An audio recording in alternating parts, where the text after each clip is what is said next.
მშვიდობისა თქვენ უყურებთ პოსტ ანალიტიკას მე ზვია დავალიანი ვარ ჩვენ საუბრობთ მიმდინარე აქტუალური საგარეო და საშინაო პოლიტიკური თემების შესახებ დღეს აღამოს ჩვენი სტუმარი პარლამენტის ვიცე-სპიკერი ნაციონალური მოძრაობის რეჟიმის დანაშაულებათა შესწავლილი დროებით საპარლამენტო საგამოძიებო კომისიის წევრი ილია ინჯია იქნება საღამოშვიდობის ბატონო ილია მადლობა რომ დღეს აღამოს ჩვენი სტუმარი ხართ საღამოშვიდობის მოგესალმებით მადლობა დაბატიჟებისთვის მივესალმებით ჩვენს მაყურებელს დღეს 31 მარტია და არ შემიძლია ჩვენ საუბარი არ დავიწყო თვითონ ამ თარიღის მნიშვნელობით 33 წელი გავიდა მას შემდეგ რაც 1991 წელს ჩვენ ქართულმა საზოგადოებამ მივიღეთ გადაწყვეტილება და აღავადგინეთ სახელმწიფოებრივი სუვერენიტეტი მე მინდა აქვე მიულოცო ეს თარიღი მთელ საქართველოს და ყველა ჩვენს თანამემამულეს და მინდა დავიწყოთ საუბარი იმ თემით რაზეც დღეს პარლამენტის თავმჯდომარემ და პრემიერ-მინისტრმა გაამახვილეს ყურადღება და ვილაპარაკოთ იმაზე თუ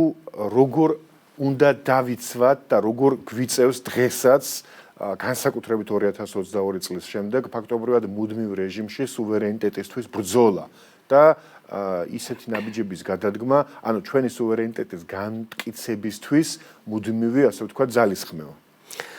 გეთანხმებით და ვეთანხმები პარლამენტის თავმჯდომარის ამ დღევანდელ მის განცხადებას. მე ცოტა შორიდან მინდა გავიხსენოთ ის ემოციები, რაც 33 წლის წინ 91 წელს საქართველოს მიიღო გადაწყვეტილება და აიღო პასუხისმგებლობა, რომ თავის პატრონი ყოფილიყო თვითონ. რა თქმა უნდა, იმ გადმოსახედიდან ძნელი იყო ამ ანალიზის ამ რეალობის დანახვა, რაც რა გზის გავლაც მოგვიწია ამ წლების განმავლობაში. ამ დღემდეც მივდიოდით 91 წლის 31 მარტამდეც ჩვენი ქვეყანა ნელ-ნელა მიდიოდა. 70 წლიანი ჩაკეტილი ცხოვრების შემდეგ, რთული წარმოსადგენელი იყო, რას თან მოგვიწევდა შებრძოლება, რა რეალობის წინაშე მოგვიწევდა გადაწყვეტილებების მიღება.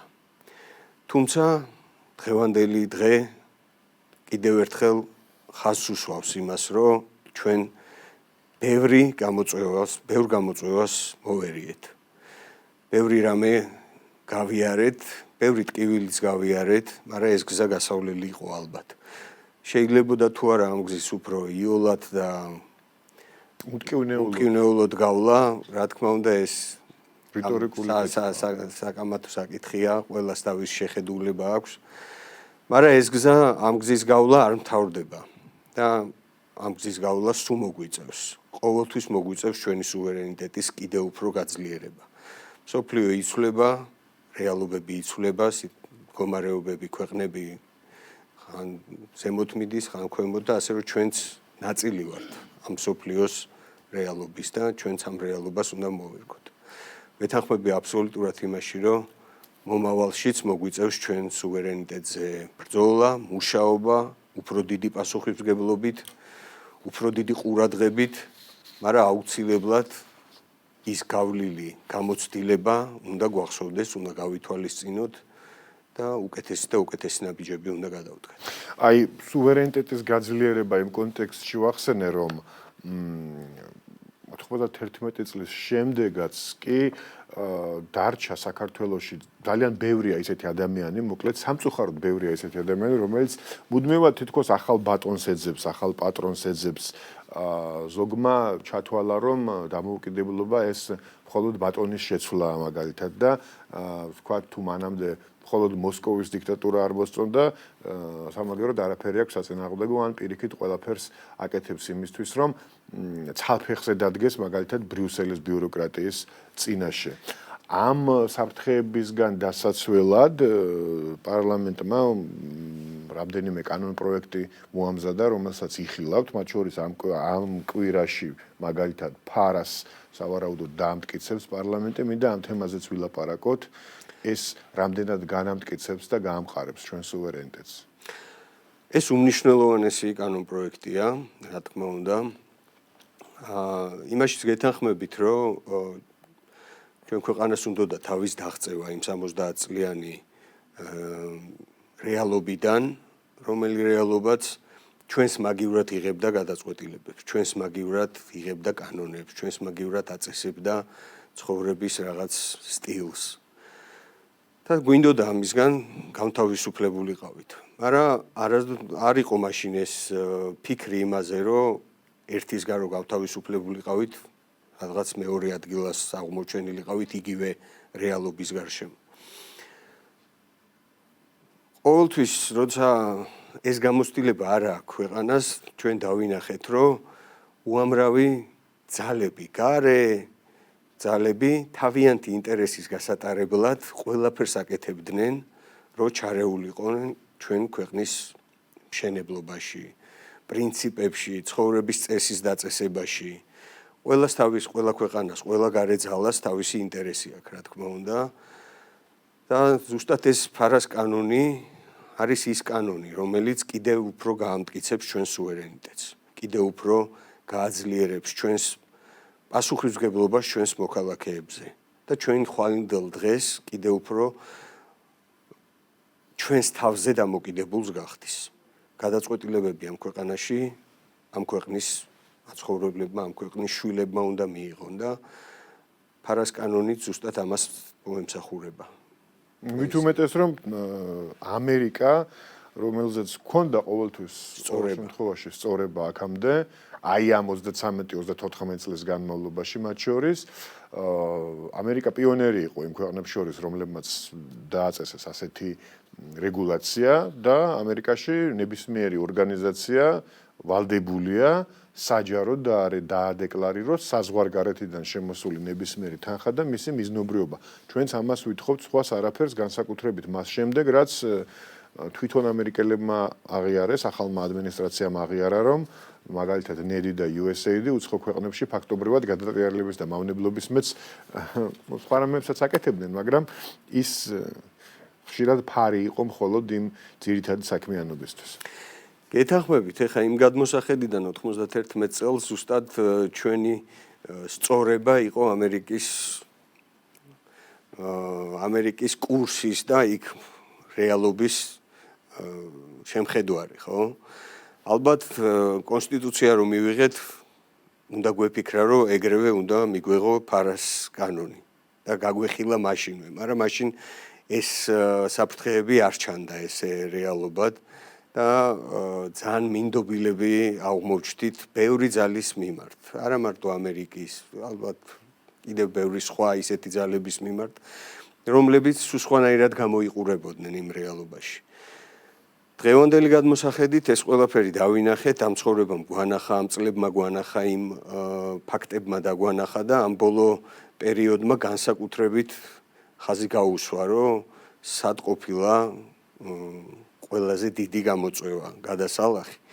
და დღეს რახან მივედით აქამდე, რომ ამ კანონს ვიღებთ, ეს ერთ-ერთი იმის ნიშანია, რომ ჩვენ ვაანალიზებთ იმ შეცდომებს და გაშვებულ დროს, რომელიც აქამდე უნდა მიგვეღო ეს კანონი, აქამდე უნდა გვეფიქრა ამ დაცვაზე, ეს არის ფაქტიურად დაცვა შენი ქვეყნის გარე ძალების ჩარევისგან.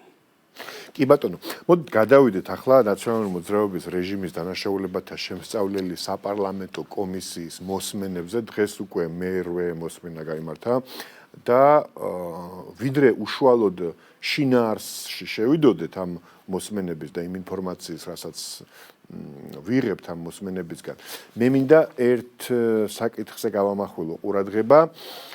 ბოლო დღეებია ნაციონალური მოძრაობა, კოლექტიური ნაციონალური მოძრაობას გულისხმობს და ზოგადად რადიკალური ოპოზიცია ცდილობს ამოეფაროს ანწუხელიძეს, ცდილობს ამოეფაროს სხვა გმირებს, სამხედროებს და ცდილობს ისე წარმოაჩინოს საქმე, თითქოს ეს კომისია რამენაერად მიზნად ისახავდეს ან გმირების, სამხედროების ღვაწლის შემცირებას, ან მათი პატრიოტიზმის თუ მათი სიმართლის კითხვის ნიშნის ქვეშ დაყენებას, ან მათი ხსოვნისთვის თუ ცოცხლებისთვის ჩრდილის მიყენებას და მოდით კიდევ ერთხელ განვმარტოთ საზოგადოებას, მათ შორის საზოგადოების იმ ნაწილსაც, რომელიც შეიძლება შეცდომაში არიან შეყვანილი ნაციონალური მოძრაობის პროპაგანდის მიერ კიდევ ერთხელ გავიმარტოთ, რას იძიებს ეს კომისია, რატომ შეიქმნა, რატომ არის ეს საჭირო და აუცილებელი დღეს და კიდევ ერთხელ აუხსნათ საზოგადოებას, რომ ანწუხელიძისთვის ჩრდილის მიყენება არავისი მიზანი არ არის. არანაირად მართალი ბრძანდებით და ძალიან სამწუხაროა რომ ამის ესე დეტალურად გარჩევა გვიწევს, რადგან მე შთაბეჭდილება მრჩება, რომ ის ხალხი, ვინც ამას ამ ნარატივს დღეს იმეორებს და იძახის, მგონია ხანდახან რომ არ უყურებს ამ სხდომებს და ამ კომისიის მუშაობის პრინციპს. არანაირად ამ კომისიის მისია არ არის ჯარისკაცების რამენაირად დაკნინება ან მათი გმირობების გვერდზე გაწევა. ამ კომისიის მუშაობა ეხება ზუსტად იმას, რატომ მოუწიათ ამ ჯარისკაცებს ამ გმირობების ჩადენა. ზუსტად იმას, რომ ეს ჯარისკაცები მიატოვეს ბრძოლის ველზე, დატოვეს უყურადღებოდ. მათ მიმართ იყო დიდი უპასუხისმგებლობით მიდგომა. მათ მოუწიათ თავიანთი ვაჟკაცობის, თავიანთი სამშობლოს სიყვარულზე გადაეტანათ და მიეღოთ გადაწყვეტილებები იმ რეალობაში. ჩვენ გვინდა ამ კომისიის ფარგლებში გავარკვიოთ, რატომ მოუწიათ მათ ტყვედ ჩავარდნა და ვისი ბრალი იყო ეს გადაწყვეტილებები. ვინ არ მიაქცია ყურადღება, ვინ დატოვა ისინი უყურადღებოდ. ეს არის ძალიან მძიმე, როდესაც ამდენ სისხლს, ამდენ ჯარისკაცს, ამდენ მშვიდობიან მოსახლეს ესე უპასუხისმგებლოდ მიატოვებ და დღეს ამაზე ვითომ იძახი, რომ ვერ შევძელი ამის გაკეთება. დავაყენე ეს საკითხი, მაგრამ მითხრეს, რომ ჩვენ ამას მივხედავთ და ამ კომისიის იმ 8 დღეში ეხლა რებიც მოვისმინეთ, რაც გავიარეთ, გამოაჩინა ის, რომ ომის დროს ძალიან ბევრი პოლიტიკური ფიგურა იღებდა გადაწყვეტილებებს და ერეოდა სამხედრო გადაწყვეტილებებს. სამხედრო გადაწყვეტილებებს. ომის დროს სამხედროები იღებენ საერთოდ გადაწყვეტილებას ნებისმიერი მიმართულებით.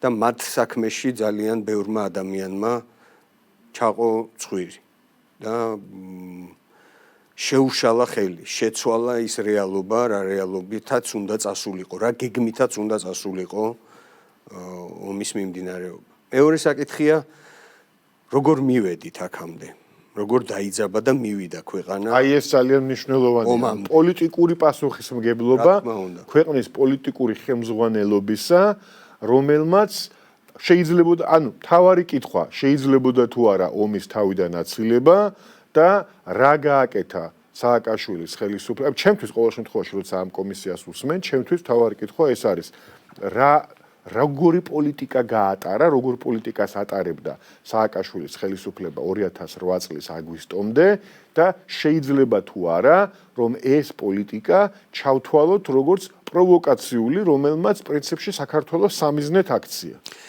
ზუსტად ამაზე მქონდა საუბარი, რომ როგორ მივედით, ეს არ ყოფილა ერთ დღეში უცებ ომი დაიწყო 2008 წლის აგვისტოს და დაიწყეს დაბომბვა ხალხი.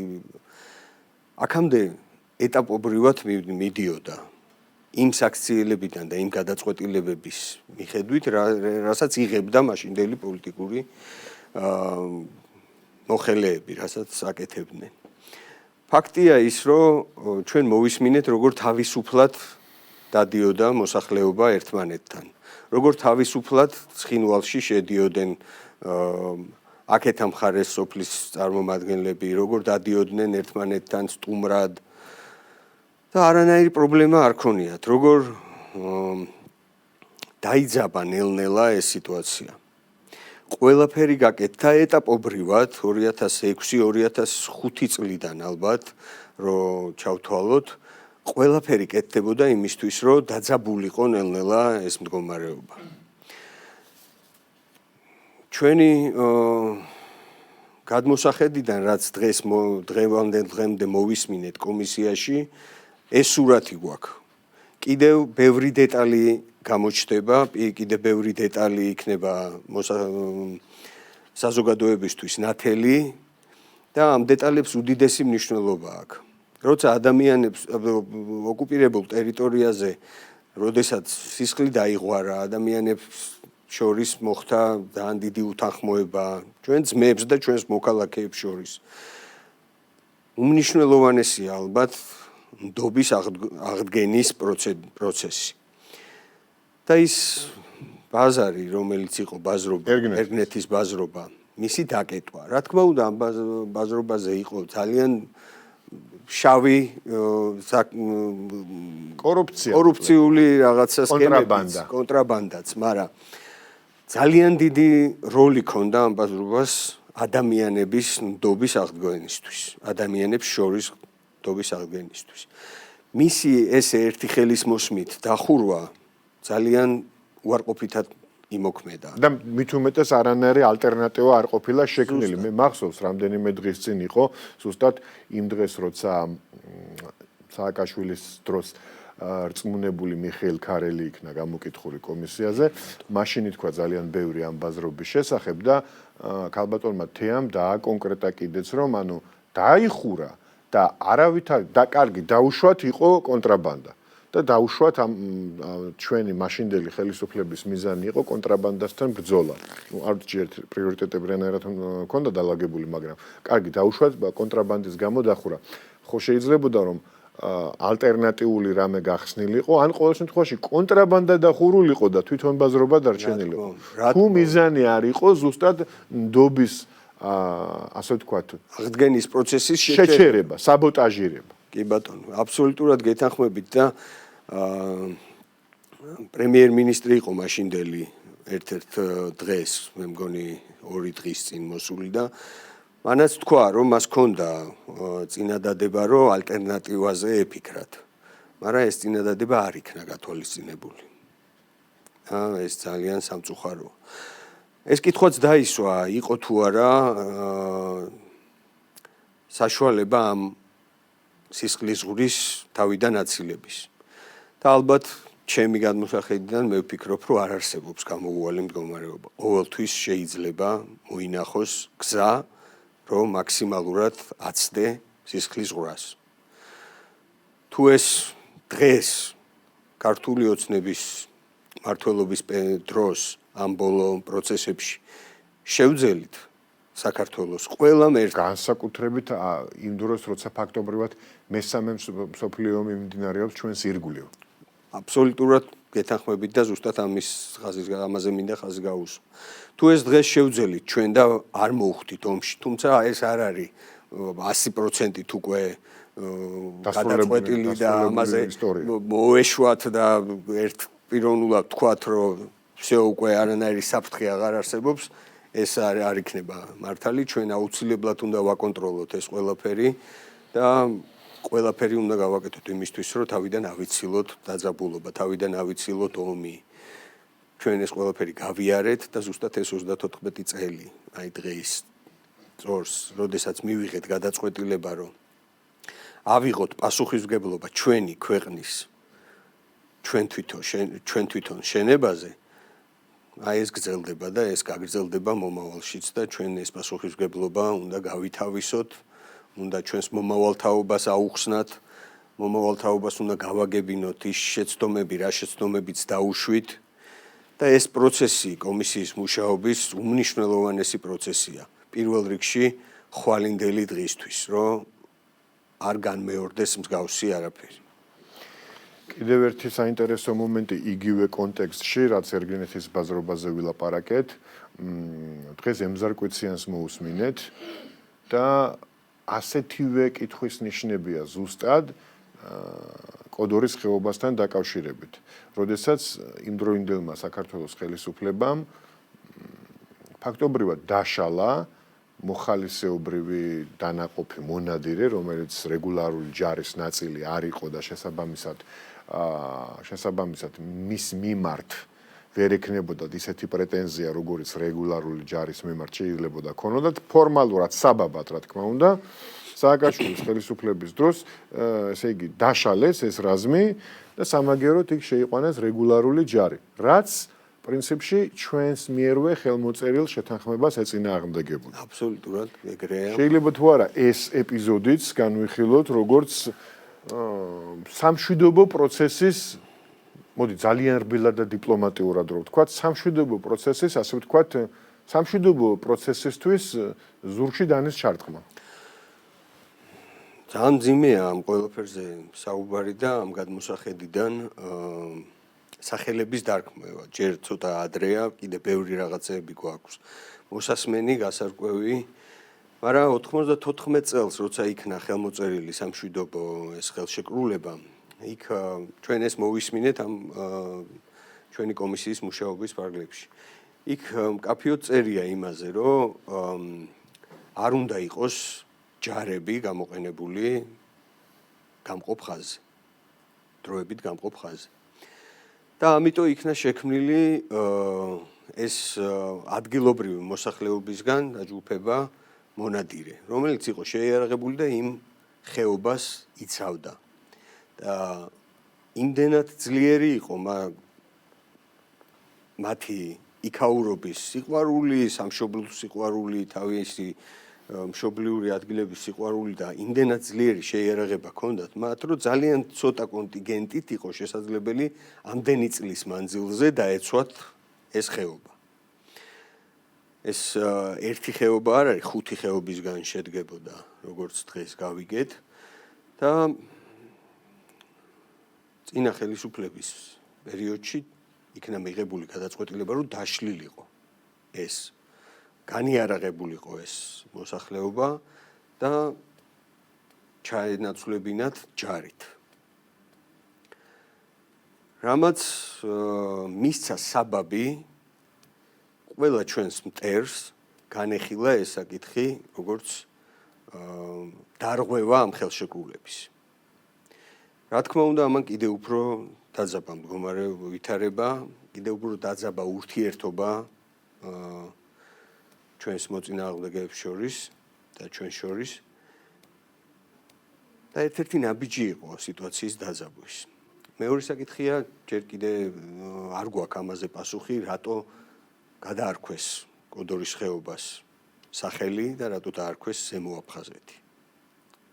ეს კიდე გასარკვევია ამ კითხვაზე პასუხი. ისევე როგორც შექმნეს სამხრეთ ოსეთის დროებითი ადმინისტრაცია. საზღვრები დაამტკიცეს, რომელიც რომელსაც სხვათა შორის მიყვება ის ბორდერიზაცია, რომელსაც ახლა ნაციონალური მოძრაობა და მისი მხარდამჭერები აპროტესტებენ, ისე თითქოს ეს ბორდერიზაცია ახლა დაწყებული პროცესი იყოს, ან ამ ხელისუფლების პერიოდში მომხდარ იყოს ის, რამაც შესაძლებელი გახადა ეს ბორდერიზაცია.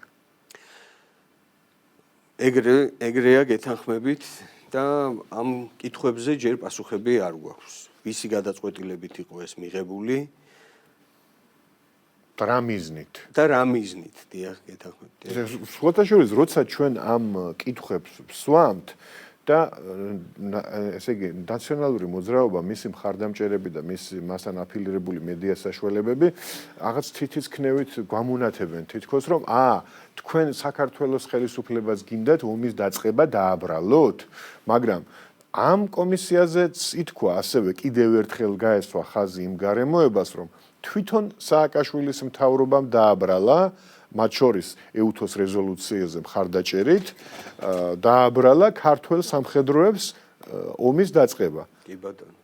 და ეს 1633 რეზოლუცია, სადაც აშკარად აბრალებენ ქართულ ჯარისკაცებს ომის დაწყებას. ფართომასშტაბიანი სამხედრო მოქმედებები დაიწყო საქართველოს მხრიდან ცხინვალზე შეტევის შემდეგ. ამაზე ხელი მოუწერეს და ამის შემდეგ ხო, სხვა დღევანდელ რეალობას აბრალებენ, რომ ეს არის ხო, ჩვენ გვაბრალებენ და დღევანდელ პარლამენტს, ან რა ვიცი, დღევანდელ ხელისუფლებას, ან ყველას, ვინც არ ვეთანხმებით ნაციონალებს, ჩვენ გვაბრალებენ, რომ თქვენ ისაო, რა ქვია, გინდათო ისე გამოიყვანოთო, თითქოს საქართველოს ხელისუფლებამ დაიწყო, არა, ქართულმა სამხედროებმა დაიწყო. სხვათა შორის თუ უსმენდით კომისიის მუშაობას, გენერლების როცა იყვნენ მოსული, იმათმა ცალსახად ხაზი გაუსვეს, რომ ისინი არ ეთანხმებიან ამ რეზოლუციაში იმ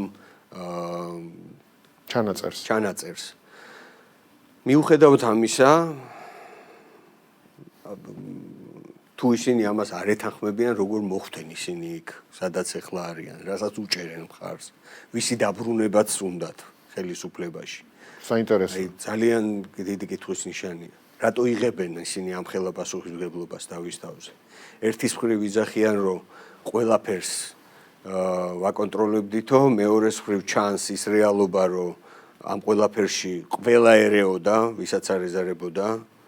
კიდე არ ვიცით გარე ძალებიდან რამ ხელაჩარევა იყო თუ არა. და ძალიან